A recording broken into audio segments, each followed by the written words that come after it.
Hola, esto es En Honor a la Verdad. Este es un ministerio que está dedicado para servir y honrar a Jesucristo, el único Dios verdadero y la vida eterna, y para bendecir a todos aquellos que aman la verdad. La Escritura dice en el Salmo 119, la suma de tu palabra es la verdad.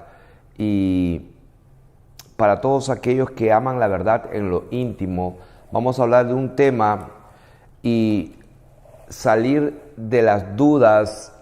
Y para aquellos que han escuchado muchas enseñanzas en diferentes lugares y a través de mucho tiempo, en las cuales se han sentido de alguna manera condenados porque no están haciendo lo que se supone que tienen que hacer, porque se han tomado las escrituras de diferentes pasajes de la Biblia para enseñar un tema.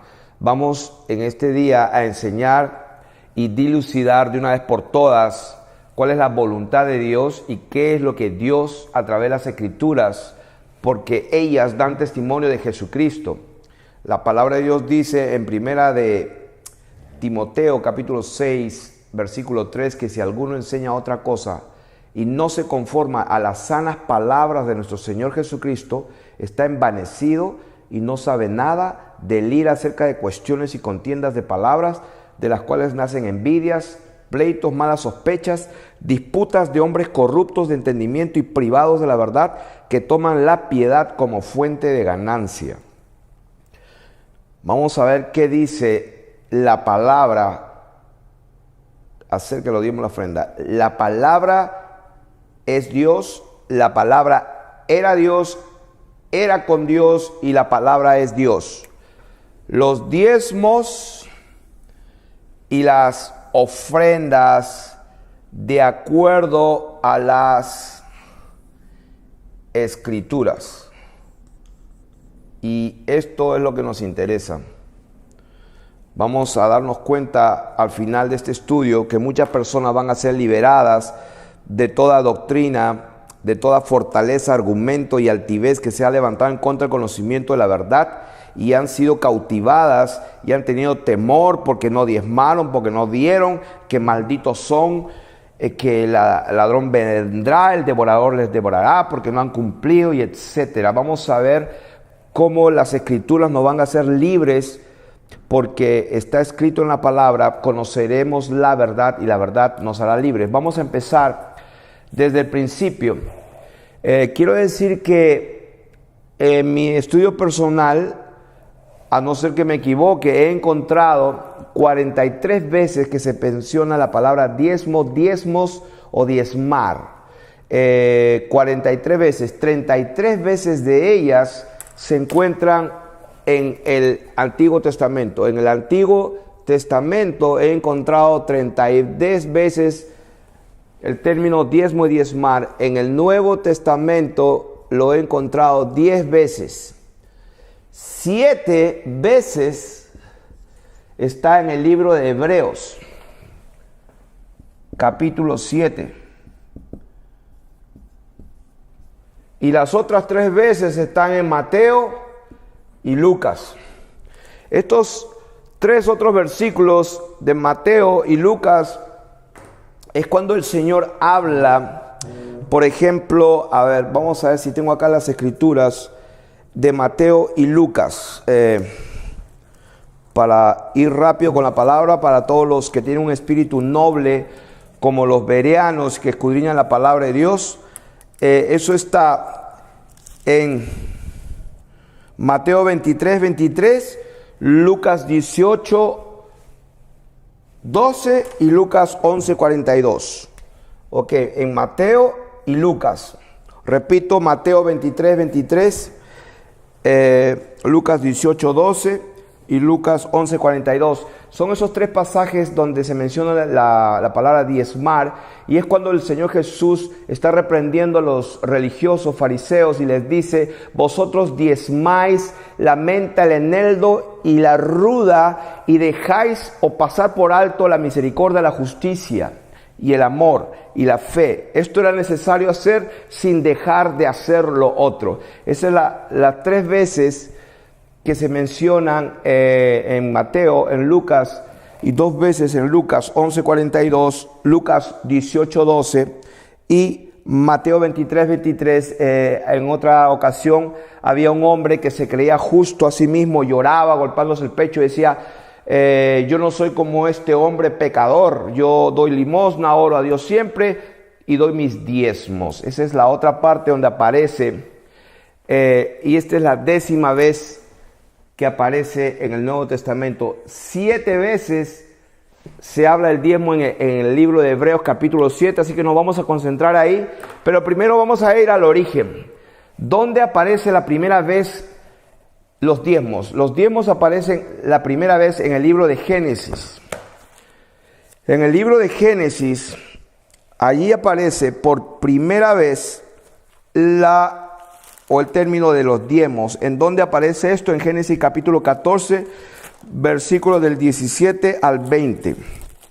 Y esto es un pasaje donde unos reyes se habían llevado a prisionero a Lot, el sobrino de Abraham, que estaba viviendo en Sodoma y Gomorra, en esas ciudades.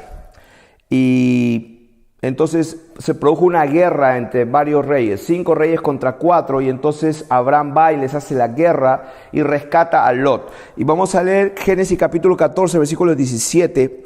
Dice: cuando volvía de la derrota de Kedorlaomer y de los reyes que con él estaban, salió el rey de Sodoma a recibirlo al valle de Sabé, que es el valle del rey. Entonces Melquisedec, rey de Salem y sacerdote del Dios Altísimo, sacó pan y vino y le bendijo diciendo: bendito sea Abraham, el Dios Altísimo, creador de los cielos y la tierra, y bendito sea el Dios Altísimo que entregó tus enemigos en tu mano. Y dice la Biblia: y le dio a Abraham los diezmos de todo. Es la primera vez que se mencionan los diezmos, y es en el momento en que Abraham, por agradecimiento, le entrega los diezmos nada más ni nada menos que a Melquisedec. ¿Quién era Melquisedec? Ya vamos a ver en las Escrituras que Melquisedec no era más ni nada menos que Jesucristo. No era un mortal. No era un hombre mortal el que estaba recibiendo los diezmos, era el mismo Señor Jesucristo. Lo vamos a ver en el libro de Hebreos capítulo 7. Pero el punto, lo que quiero decir, que la primera vez que se menciona diezmos en la Escritura, nace del hombre por agradecimiento a Dios de haberle dado la victoria. O sea, nace del corazón del hombre por agradecimiento. Génesis capítulo 14, del 17 al 20. La segunda vez donde aparece diezmos en la Escritura, nuevamente en Génesis, y esta vez en el capítulo 18, del versículo 20 al 22. Y esta vez lo hace su nieto Jacob. Y dice así la Escritura, en el versículo 20 de Génesis 28. E hizo Jacob voto diciendo: si fuere Dios conmigo y me guardare en este viaje que voy, y me diere pan para comer y vestido para vestir, y si volviere en paz a casa de mi padre, Jehová será mi Dios. Y dice: y esta piedra que he puesto por señal será casa de Dios, y de todo lo que me dieres el diezmo apartaré para ti. O sea, la segunda vez que aparece la palabra diezmo es de parte del nieto de Abraham, y esta vez también nace del hombre, y lo hace no por agradecimiento, sino lo hace por interés. O sea que le dice acá: si yo voy y todo me va bien y me bendices y me das pan y me libras de mis enemigos y vuelvo todo bien y todo está ok, entonces tú serás mi Dios. Así dice. Y si volviera en paz a casa de mi padre, Jehová será mi Dios. Y de todo lo que me dieres el diezmo te daré. O sea, la segunda vez que se usa el diezmo es por interés. La primera por agradecimiento y la segunda por interés. Y los dos casos nacen del hombre. Son motivados y nacieron a partir del hombre dando los diezmos. La tercera vez que se pronuncia los diezmos en la Biblia sí proviene de Dios y fue por mandato y ordenanza que Dios le entregó a Moisés. ¿Dónde está eso? Eso está en Números capítulo 18, del 19 al 32. Entonces, Números capítulo 18, del 19 al 32 dice así: todas las ofrendas elevadas de las cosas santas que los hijos de Israel ofrecieran a Jehová, las he dado para ti y para tus hijos. Le está hablando al sacerdote Aarón. Y dice, las he dado para ti y para tus hijos.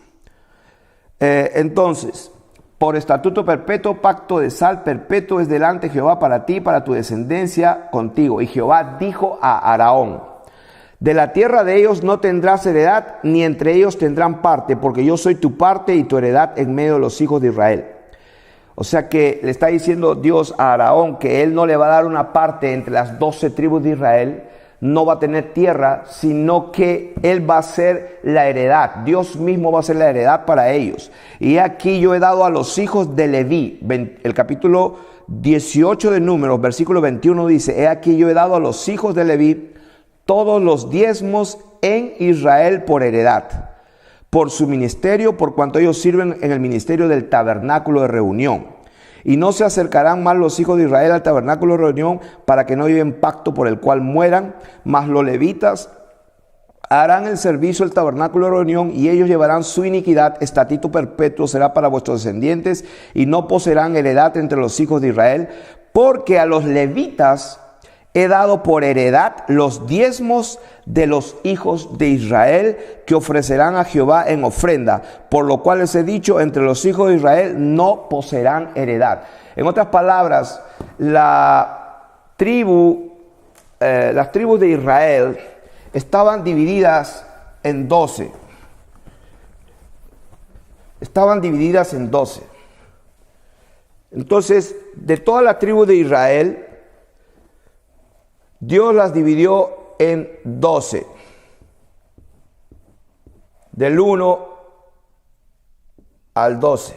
Pero la número 12, que era la de Leví, le dijo el Señor, los de Leví no tendrán tierra o heredad porque Dios iba a ser su heredad. De manera que los de Leví no recibieron una porción de tierra como las demás tribus, porque Dios dijo que Dios iba a ser el que les iba a proveer. ¿Y cómo lo iba a hacer? Las demás tribus le iban a dar el 10% del producto agrícola. ¿Dónde está eso?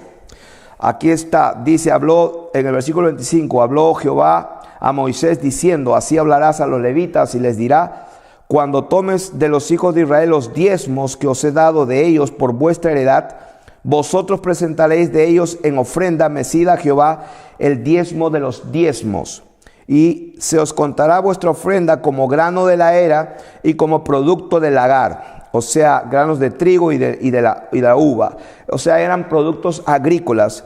Así ofreceréis también vosotros ofrenda a Jehová de todos vuestros diezmos que recibáis de los hijos de Israel. Y daréis de ellos la ofrenda de Jehová al sacerdote a Aarón. De todos vuestros dones ofreceréis toda ofrenda a Jehová, de todo lo mejor de ellos ofreceréis la porción que ha de ser consagrada, y les dirás, cuando ofrecieres lo mejor de ellos será contado a los levitas como producto de la era y producto del lagar. O sea, las dos cosas son productos agrícolas.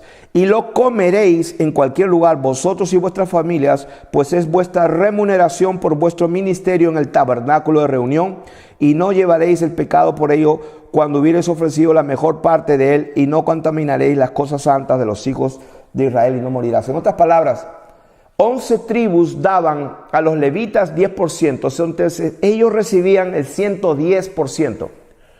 Y entonces los levitas tenían que a su vez dar el 10% a Aarón, y entonces se quedaban prácticamente con el 100%. Cada uno daba el 10%. Ahora, esto fue las ordenanzas que Dios dio a Moisés. Claramente aquí estamos leyéndolo en Números capítulo 18. Ahora vamos a ir al famoso versículo de Malaquías, el famosísimo versículo de Malaquías que está en el capítulo 3. Y dice así. Vamos a leerlo del versículo. Voy a leerlo un poco antes porque me gusta el contexto, para que no haya un pretexto. Habíamos enseñado alguna vez acerca de la exégesis y de la eisegesis. La eisegesis es el tipo de enseñar y escudriñar las escrituras a la conveniencia de una agenda o de un pensamiento ya preconcebido, y entonces usamos las escrituras para dar la enseñanza. La exégesis es ver la palabra de Dios tal y cual, en el momento en que se habló, a quién se le habló, en el contexto correcto, y podemos entonces ver mejor la verdad de Dios.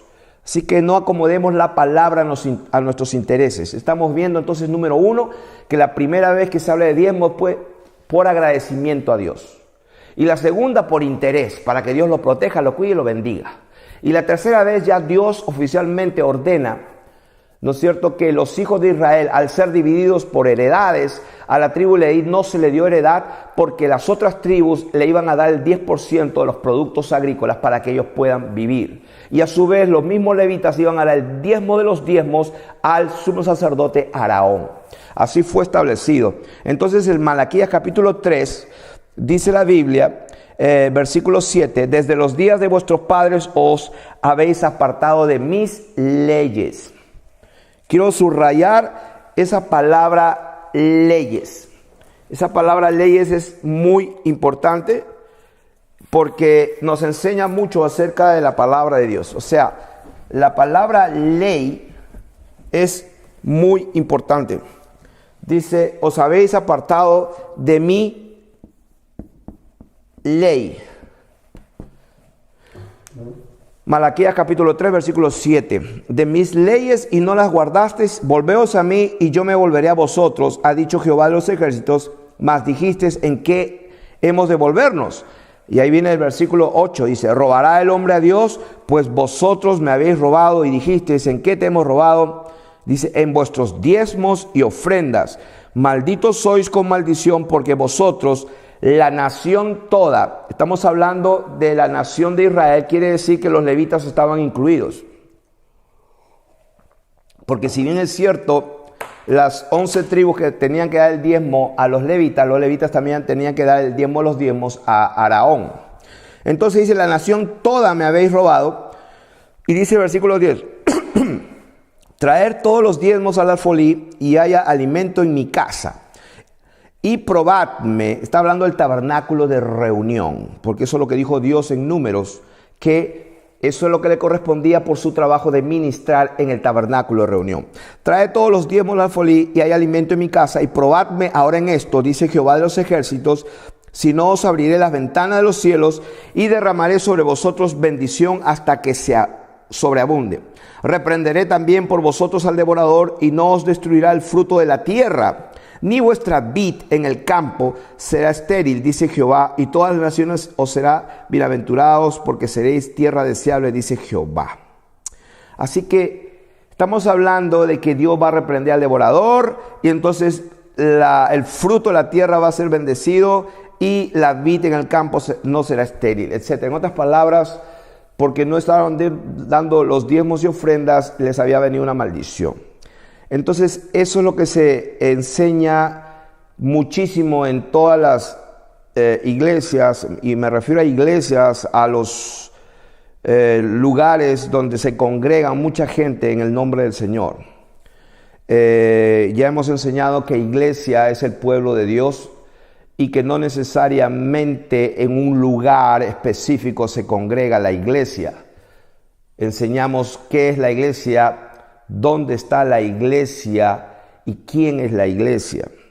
Entonces, la iglesia es el pueblo de Dios, y en este caso la nación de Israel, la que había hecho un pacto con Dios, a la que Dios le había dado estatutos y leyes y enseñanzas con Moisés, y lo dice allí. En el mismo libro de Malaquías, donde está escrito lo que estamos leyendo, también más adelante, siguiendo leyendo en el capítulo 4, dice, porque aquí, capítulo 4, viene el día ardiente como un horno, y todos los soberbios y todos los que hacen maldad será estopa. Aquel día vendrá, los abrazará, ha dicho Jehová de los ejércitos, y no les dejará ni raíz ni rama. Mas a vosotros los que teméis mi nombre, está hablando del pueblo de Dios, nacerá el sol de justicia. Está hablando del advenimiento de Jesucristo.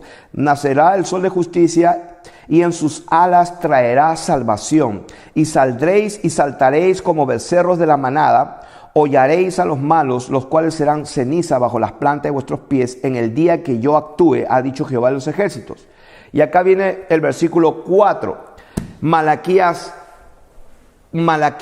4, verso 4, que está en el mismo libro del famoso versículo trae todos los diezmos al alfolí. Bueno, en ese mismo libro, en Malaquías 4:4 dice, acordaos de la ley de Moisés. ¿Cuál ley?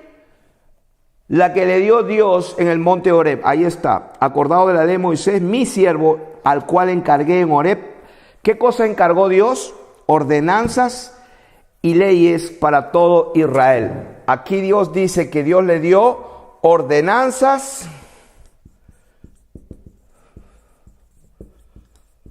y leyes. Y dice, ¿para quién? Para todo Israel. Malaquías 4, versículo 4. ¿Qué significa esto?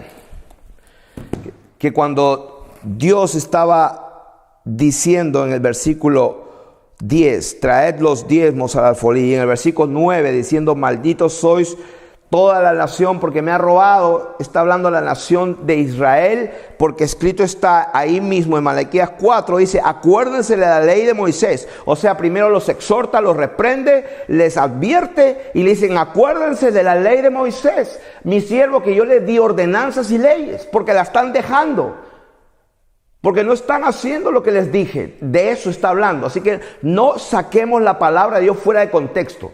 Acá dice, acuérdense entonces de la ley de Moisés, que yo mismo le di. O sea, de esta manera podemos entender una sola cosa, que cuando Malaquías 4:4 está diciendo, acuérdense entonces de la ley de Moisés, está hablando de este problema que tenían, que no se estaban acordando ni estaban cumpliendo la ley de Moisés, el cual Dios mismo le dio a él ordenanzas y leyes.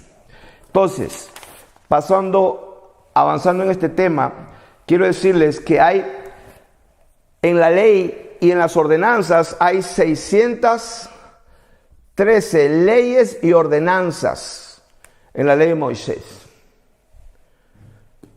613, de acuerdo a un consenso en que muchísimos hemos llegado a ese número, 613 leyes y ordenanzas en la ley de Moisés. La palabra de Dios dice que ningún hombre se sujeta a la ley ni tampoco la puede cumplir. ¿Dónde está eso? La palabra de Dios dice que Jesús vino a cumplir la ley por nosotros, y vamos a leer en Gálatas capítulo 4, el versículo 4, dice, pero cuando vino el cumplimiento del tiempo, o sea que hubo un tiempo que pasó y que tenía que cumplirse algo.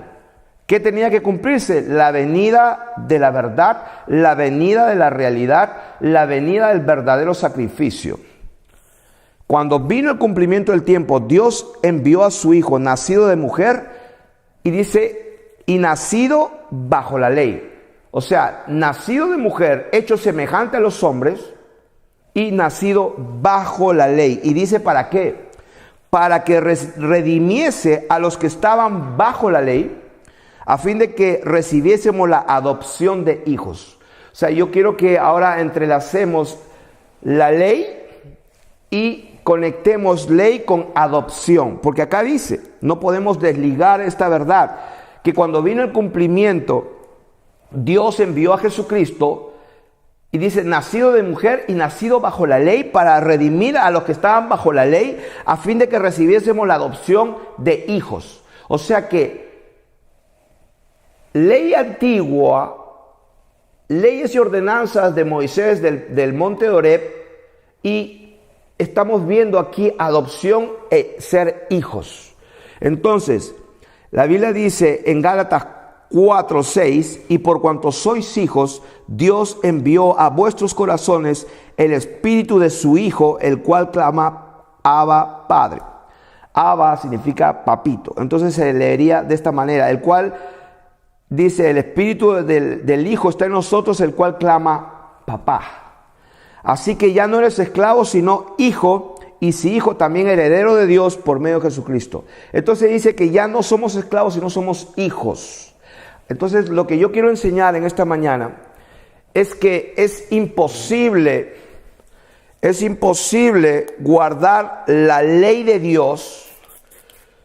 Es imposible guardar 613 leyes y ordenanzas, porque lo dice ahí la palabra. ¿Dónde dice eso? Romanos capítulo 8, del 1 al 9. Dice: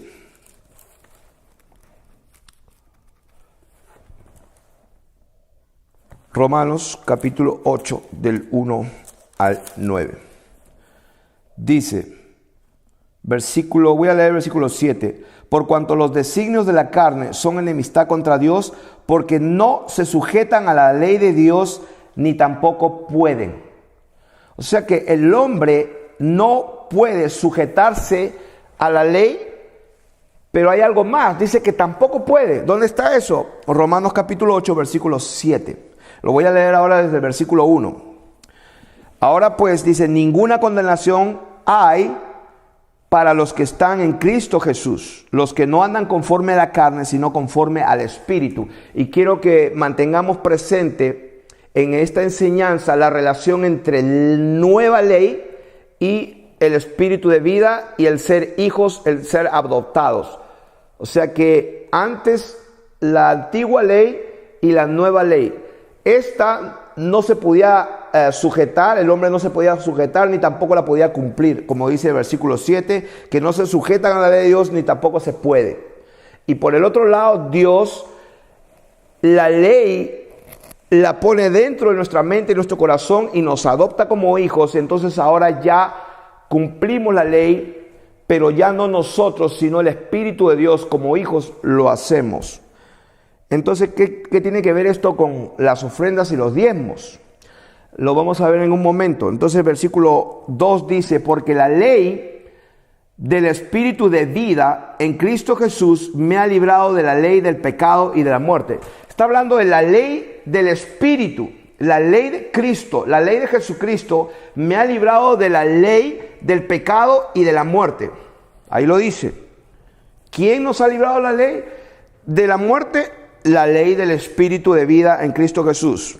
Porque lo que era imposible para la ley, por cuanto era débil por la carne, Dios enviando a su Hijo en semejanza de carne de pecado, y a causa del pecado, dice, condenó al pecado en la carne, para que la justicia de la ley se cumpliese en nosotros, que no andamos conforme a la carne, sino conforme al Espíritu, porque los que son de la carne piensan en las cosas de la carne, pero los que son del Espíritu en las cosas del Espíritu. Porque el ocuparse de la carne es muerte, pero el ocuparse del Espíritu es vida y paz. Por cuanto los designios de la carne son enemistad contra Dios, porque no se sujetan a la ley de Dios, ni tampoco pueden. Y los que viven según la carne no pueden agradar a Dios. Mas vosotros no vivís según la carne, sino según el Espíritu. ¿Quiénes son vosotros? Ahí dice, mas vosotros no vivís según la carne, sino según el Espíritu, si es que el Espíritu de Dios mora en vosotros. Y si alguno no tiene el Espíritu de Cristo, no es de él. Entonces estamos hablando aquí de que en el mismo capítulo 8 dice, el Espíritu mismo da testimonio a nuestro espíritu de que somos hijos de Dios. Por eso dije en un momento, vamos a relacionar la palabra ley con hijos. Y dice, y si hijos también herederos, herederos de Dios y coherederos con Cristo, si es que padecemos juntamente con Él, para que juntamente con Él seamos glorificados. Entonces, ¿de qué estamos enseñando aquí? Estamos enseñando de que las ofrendas y los diezmos, de acuerdo a la ley, no se pueden guardar ni cumplir.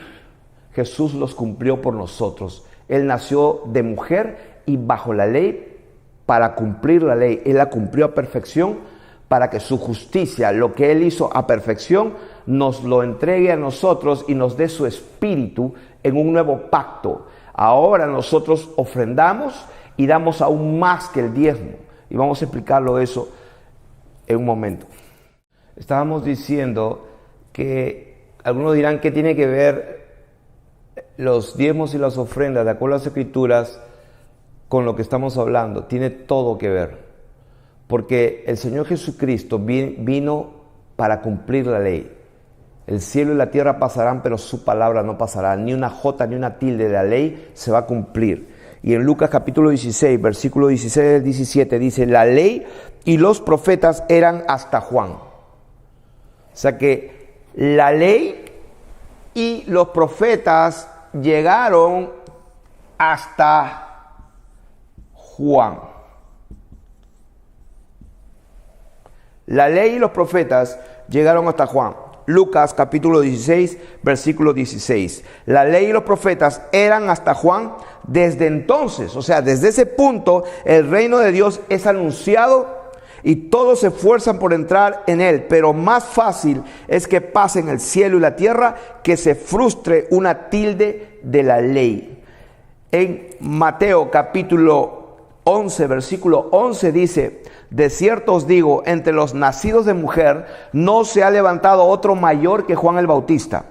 O sea que el Señor Jesús dando testimonio de un hombre y dice que entre los que nacieron de mujer no se ha levantado uno más grande, mayor que Juan el Bautista. Ahí lo dice.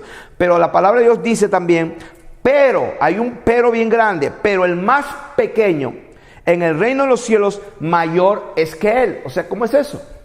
Jesús diciendo que no se ha levantado otro nacido de mujer mayor que Juan el Bautista, pero que sin embargo el más pequeño, el más pequeñito en el reino de los cielos es mayor que él. ¿Cómo se entiende esto?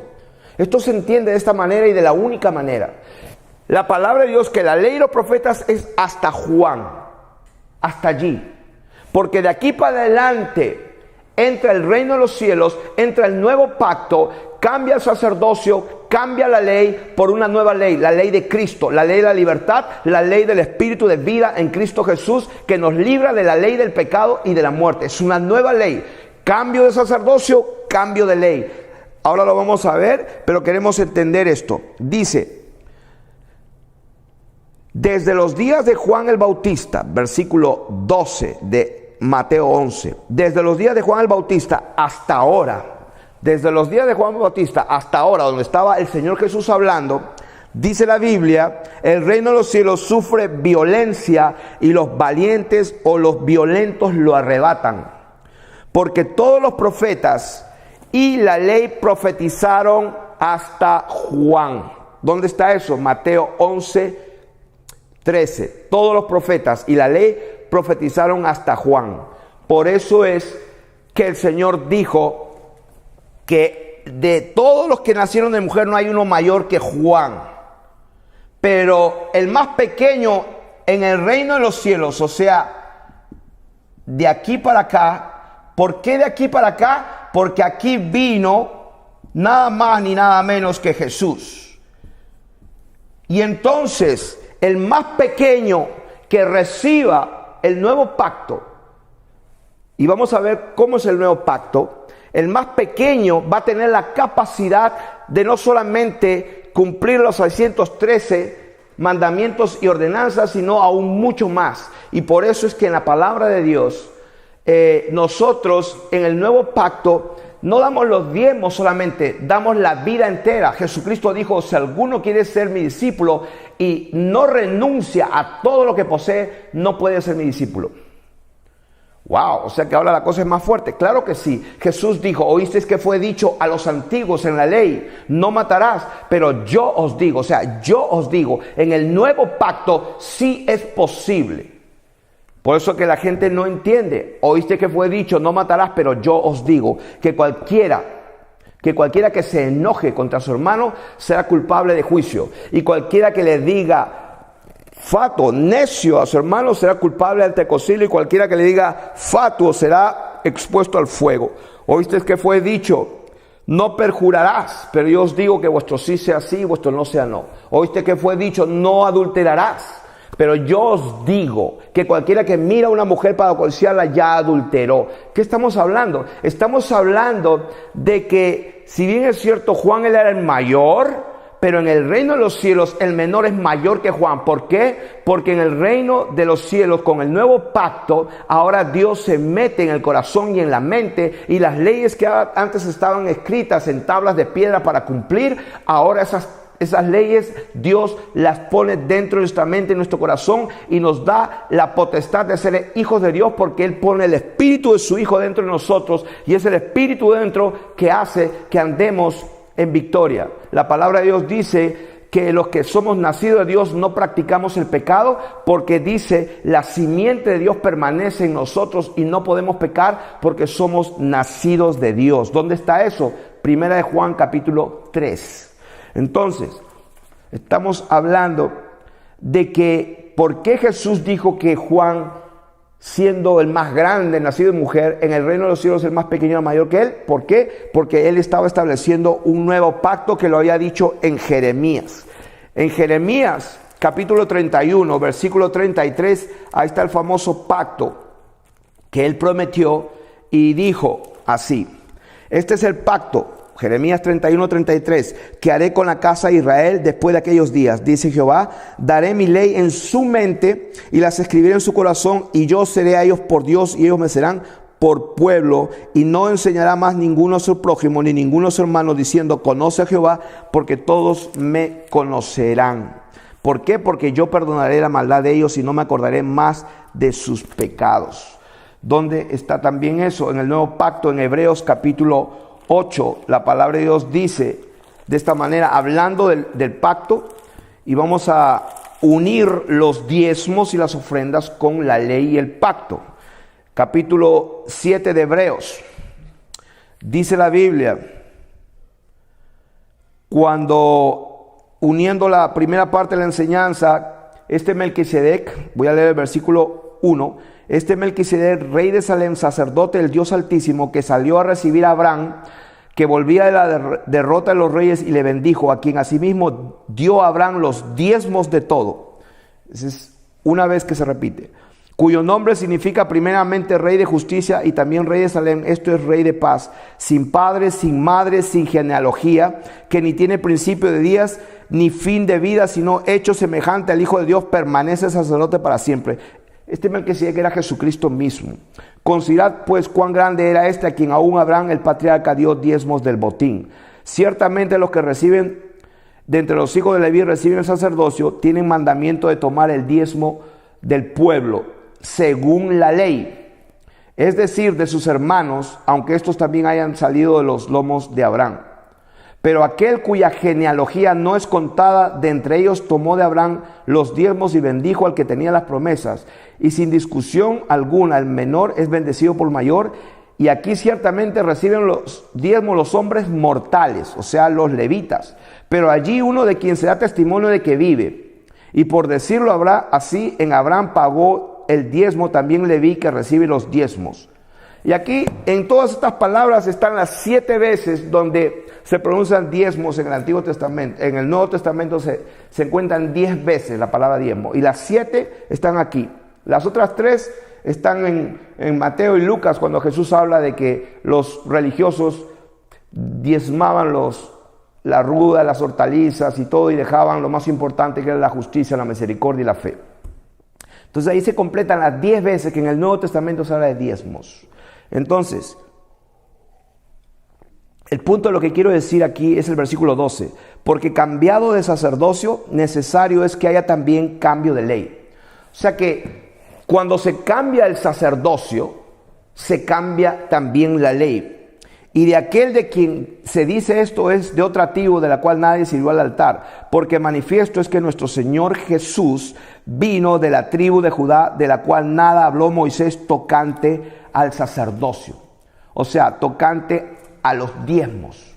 Es lo que está hablando, de que los sacerdotes mortales reciben los diezmos, reciben los diezmos, entregan los diezmos. Entonces la Biblia dice, porque cambiado el sacerdocio, es necesario también que se cambie de ley. ¿Cuál ley? Gálatas 6:2 dice que sobrellevad la carga los unos de los otros y cumplir así la ley de Cristo. Esa es la nueva ley, la ley de Cristo, la que habla Romanos, la ley del Espíritu de vida en Cristo Jesús.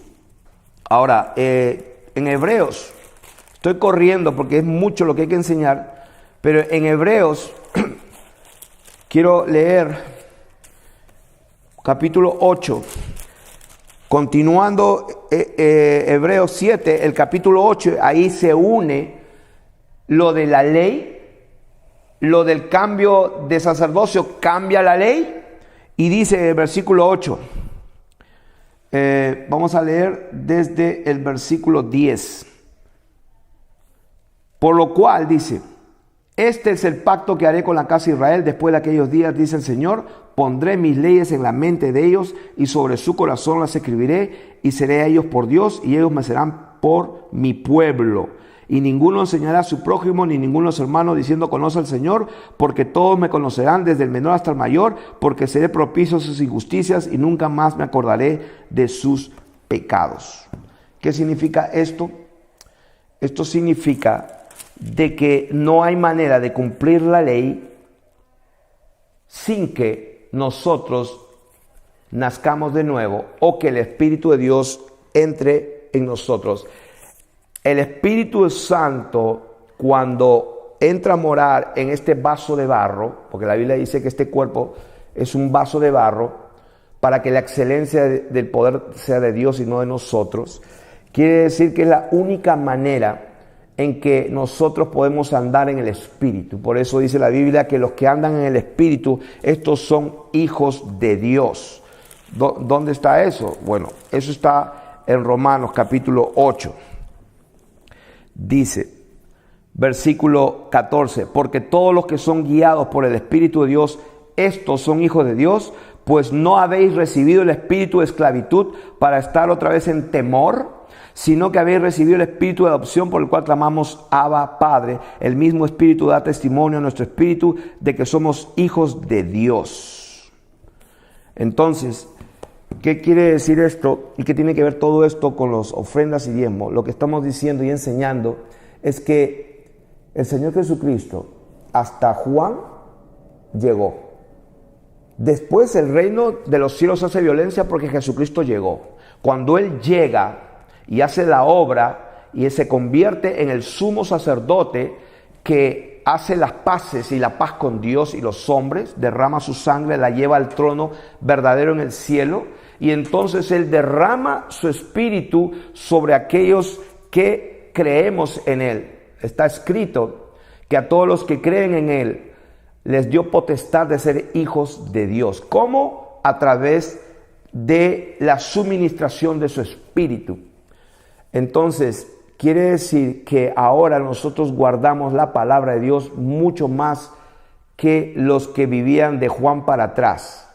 Ejemplo, en el Nuevo Testamento, cuando vino el poder del Espíritu Santo, la iglesia fue llena del poder de Dios. En Hechos capítulo 2, dice la Biblia que la iglesia con respecto al ofrendar y al dar fue mayor. Por ejemplo, dice en Hechos capítulo 4, por ejemplo, dice versículo 36, entonces José, a quien los apóstoles pusieron por sobrenombre Bernabé, que traducido es hijo de consolación, levita, natural de Chipre, el famoso Bernabé, dice, como tenía una heredad, la vendió y trajo el precio y lo puso a los pies de los apóstoles, porque dice en el versículo 34 que no había entre ellos ningún necesitado, porque todos los que poseían heredades o casas las vendían y traían el precio, o sea, traían el dinero de lo vendido y lo ponían a los pies de los apóstoles. Lo ponían a los pies ¿de dónde? De los apóstoles. Y dice que se repartía a cada uno según su necesidad. O sea que estamos viendo que ahora la entrega y el dar es aún mayor. La gente vendía lo que poseía y el dinero lo ponían a los pies de los apóstoles y se entregaba eso no para hacer templos, sino a los necesitados. O sea que el propósito de ofrendar no es para construir edificios, sino para ayudar a los pobres y a los necesitados. Jesucristo mismo daba limosna a los pobres y a los necesitados. ¿Dónde está eso? Juan capítulo 12. Todos conocemos la historia donde el Señor tenía una bolsa que la tenía a cargo Judas, el traicionero. Dice Juan 12, Dice, entonces María tomó una libra de perfume de nardo puro, de mucho precio, y ungió los pies de Jesús y los enjugó con sus cabellos, y la casa se llenó del olor de perfume. Y dijo uno de sus discípulos, Judas Iscariote, hijo de Simón, el que le había de entregar, ¿por qué no fue este perfume vendido por 300 denarios y dado a los pobres? O sea que había una costumbre de que Jesús en su ministerio tenía dinero y se lo daba a los pobres. Pero esto dijo no porque se cuidara de los pobres, sino porque era ladrón y teniendo la bolsa sustraía lo que se echaba en ella. Entonces Jesús le dijo, déjala para mi día de sepultura, guarda esto, porque a los pobres siempre lo tendréis con vosotros. Cuando Jesucristo se manifiesta y se le revela a Pablo, porque Pablo dijo que yo el evangelio no lo recibí ni lo aprendí de hombres, sino por revelación de Jesucristo, como dice Gálatas capítulo 1. Jesucristo se revela a Pablo y le enseña el evangelio. Y entre todas las cosas que le enseña de todo. Y cuando Pablo, después de 14 años de haber tenido esa experiencia con el Señor, va a Jerusalén y se encuentra con los famosos apóstoles. Y dice la palabra de Dios en Gálatas capítulo 1, me parece. Dice que Pablo, los grandes, que se supone que eran los grandes apóstoles, dice que nada nuevo le comunicaron. Lo único que le dijeron, algo medio nuevo, es que nos acordemos de los pobres. Y dice Pablo en Gálatas que fui solícito en hacer. ¿Dónde está eso? Gálatas, dice el capítulo 2, solamente nos pidieron, versículo 10, que nos acordásemos de los pobres, lo cual también procuré con diligencia hacer. El dar a los pobres, el dar limosna y donativos, para Dios es importante. Tanto así que Dios vio las limosnas de un hombre llamado Cornelio, el cual era el padre de familia de la primera casa gentil que se convierte al Señor Jesucristo. Cornelio con toda su casa. Y Dios envió un ángel. Y el ángel le dijo, tus oraciones y tus limosnas han llegado a Dios. Yo sé que para Dios el dar ofrendas y limosnas es algo bueno. Ahora, ¿qué pasó con las ofrendas en el tabernáculo de reunión y en el templo? Bueno, la Biblia dice que el Señor Jesús miraba cómo echaban las ofrendas en el templo un día y vio una mujer viuda que echaba unas blanquitas y dijo a los discípulos, ella dio más que todos. Y estaba viendo en el templo los que echaban ofrendas, él estaba en el templo. Pero ¿qué dice Marcos capítulo 12? Cuando él estaba viendo y le dice, ella echó de su pobreza todo lo que tenía. Y dice la Biblia en Marcos capítulo 13, saliendo Jesús del templo, o sea, estaba en el templo viendo cómo echaban las ofrendas en el templo, le dijo uno de sus discípulos, maestro, mira qué piedra, mira qué lindo templo y qué edificio. Y Jesús le responde y le dice, ¿ves estos grandes edificios? ¿Ves este gran templo? Le dijo, no quedará piedra sobre piedra que no sea derribada. ¿Qué significa esto? Acordémonos, Jesús es Dios, primeramente. Y Él como Dios sabía lo que va a pasar. Así que Él le plació, Él permitió que el templo famoso se destruyera. Punto. ¿Por qué? Porque ya no hay más sacrificio. Él fue el sacrificio. Él es el Cordero de Dios. De manera que ya no se necesitan más templos. Y la única vez que se va a construir un nuevo templo va a ser para que se siente el anticristo, dice la Biblia, el cual se va a oponer a todo lo que se llama Dios y es objeto de culto. Se va a sentar en el trono haciéndose pasar por Dios como Dios. De manera que no hay más templo donde llevar ofrendas.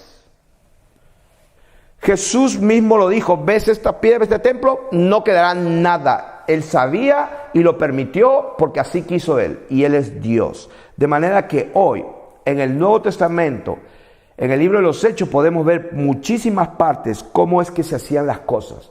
Por eso el Señor dijo que el mayor de los nacidos de mujer, Juan, el menor en el reino es mayor. ¿Por qué? Estoy dando el ejemplo.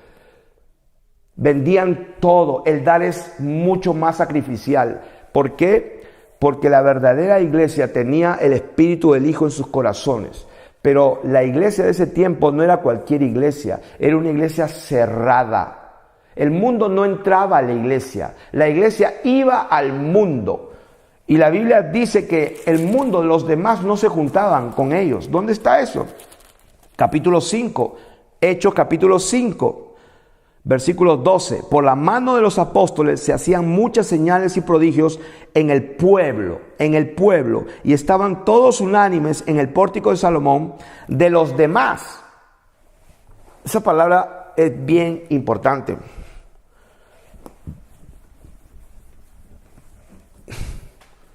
Dice, de los demás. Hechos capítulo 5, versículo 13. De los demás, ninguno se atrevía a juntarse con ellos, mas el pueblo los alababa grandemente.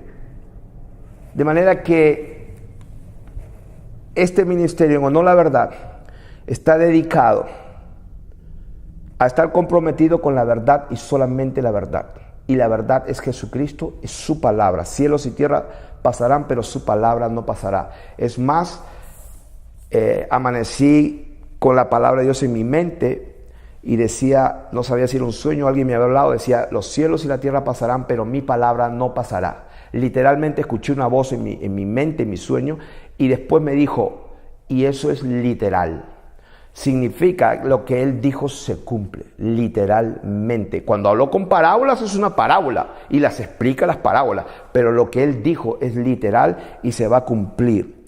De manera que cuando nosotros hablamos de ofrendas y donativos, ahora en el Nuevo Testamento y los diezmos, en ninguna parte el Señor Jesucristo y los profetas y los apóstoles y discípulos hablaron de eso, nunca más. ¿Por qué? Porque ahora en el Nuevo Testamento es mayor.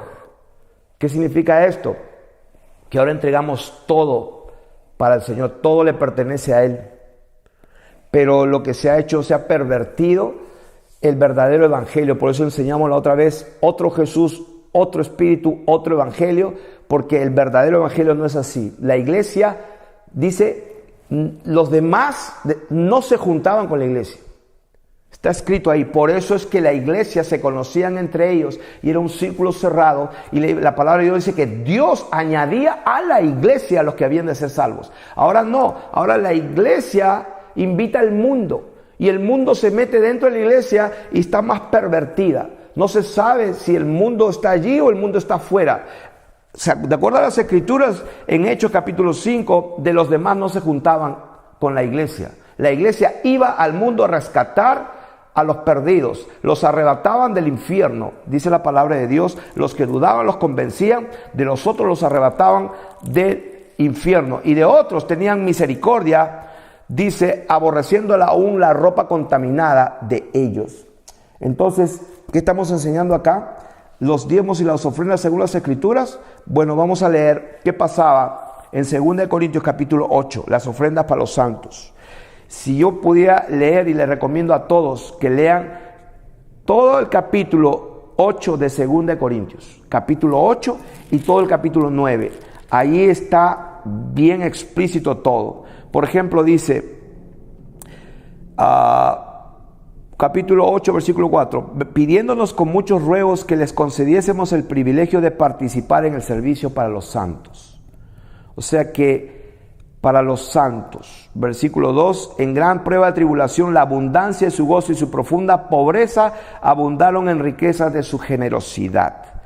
Versículo 11 dice, ahora pues llevad también a cabo el hacerlo, para que no estuvieseis prontos a querer, así también lo estéis en cumplir conforme a lo que tengáis. Versículo 14, la abundancia vuestra supla la escasez de ellos. La abundancia de ellos supla la necesidad vuestra. Versículo 19 dice, y no solo esto, sino también fueron designados por las iglesias como compañeros de nuestra peregrinación para llevar este donativo. Eran donativos, eran ofrendas. Versículo 20, evitando que nadie nos censure en cuanto a esta ofrenda abundante. Capítulo 9 dice, en cuanto a la ministración para los santos. O sea, versículo 5, por tanto tuve por necesario exhortar a los hermanos que fuesen primero a vosotros y preparasen primero vuestra generosidad antes prometida. Cada uno dé como propuso en su corazón, no con tristeza. Ese versículo famoso que usan los que manipulan la palabra de Dios. está en este contexto. Dice, cada uno dé como propuso en su corazón, no con tristeza ni por necesidad, porque Dios ama al dador alegre. Y poderoso es Dios para hacer que abunde en vosotros toda gracia, a fin de que teniendo siempre en todas las cosas todo lo suficiente, abundéis para toda buena obra. ¿Qué obra? Ahí lo dice, versículo siguiente. Como está escrito, repartió Dios a los pobres. Su justicia permanece para siempre. Y el que da semilla al que siembra y pan al que come proveerá y multiplicará vuestra sementera. Porque la administración de este servicio no solamente suple Según de Corintios 9:12, porque la administración de este servicio no solamente suple lo que a los santos falta, sino también abunda en muchas acciones de gracias. O sea, yo veo esto tan claro de que las ofrendas son para los santos, para los pobres.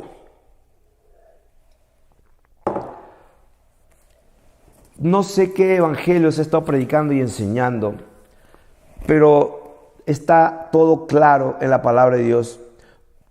La primera familia romana no judía, ya dijimos, daba limosna a los pobres. Pablo trabajaba con sus propias manos. Hechos capítulo 18, del 1 al 4. Es más, Pablo, al final del libro de los Hechos, cuando ya termina de escribir las epístolas y todo, en el último capítulo del libro de los Hechos, dice la Biblia que Pablo estaba en una casa alquilada por 2 años y ahí recibía a todos los que querían escuchar y les enseñaba acerca de Jesucristo. Él trabajaba con sus propias manos. El apóstol Pablo tenía derecho a comer y beber de los santos, pero no usaba de su derecho para no poner obstáculo o excusa al evangelio verdadero de Jesucristo.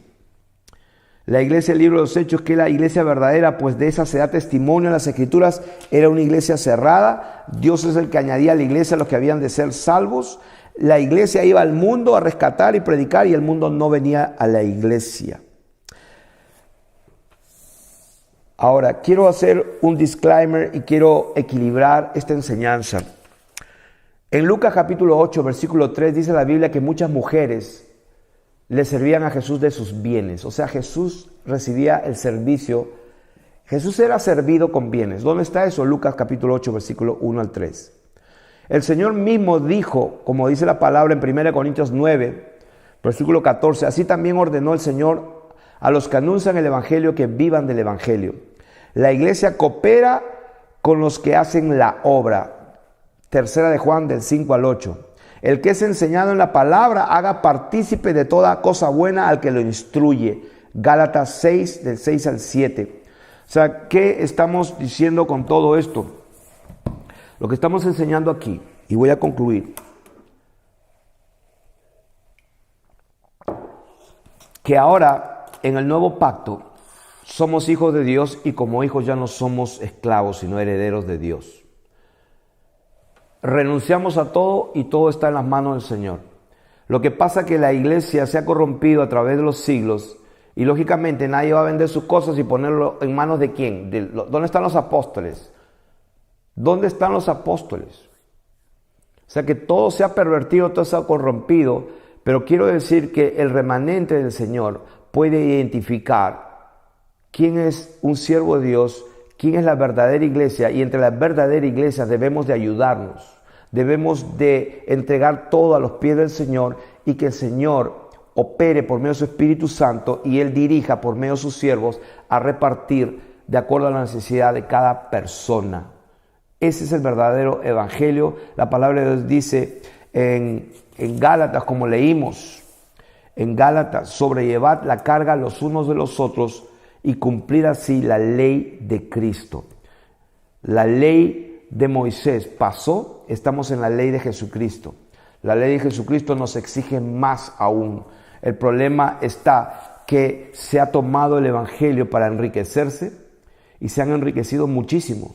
Pero el Señor Jesús tuvo muchos problemas con los religiosos fariseos y Él les dijo de esta manera: ustedes cruzan el cielo y mar para hacer un prosélito y una vez que lo convierten lo hacen hijo del infierno doblemente. Ustedes oran y devoran las casas de las viudas y por pretexto hacen largas oraciones.